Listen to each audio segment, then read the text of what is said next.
Traveler character creation. Let's talk about it. Now, the foundation of Traveler character creation is that you start with a fresh and inexperienced 18-year-old character. No shade to any 18-year-olds who may be watching. Now, depending on which version of Traveler you're playing, you may start with a set of background skills based on your planet or home society, but Classic Traveler did not yet have that, whereas every later edition of Traveler does. That 18-year-old character will then choose a career, and they will enter that career in a series of 4-year terms. During each term, a series of random die rolls will determine what happens to you during that term, what skills you get, whether you're promoted or not, and whether or not you are killed in action.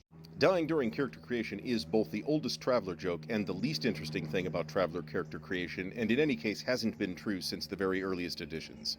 At the end of each term, you are 4 years older, and you can choose to either keep going and do more terms and potentially risk getting killed or seriously injured, or you can choose to muster out and begin play.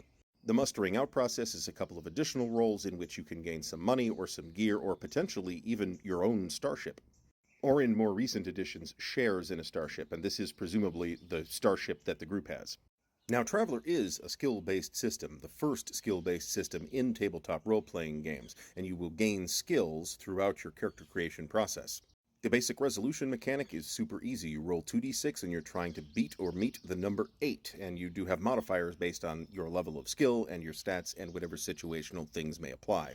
There are what I would describe as proto-skills in a couple of earlier RPGs, including most notably bunnies and burrows, and the RPG hobby's first fully mature skill system would not appear until 1978, a year after Traveler, with Chaosium's RuneQuest.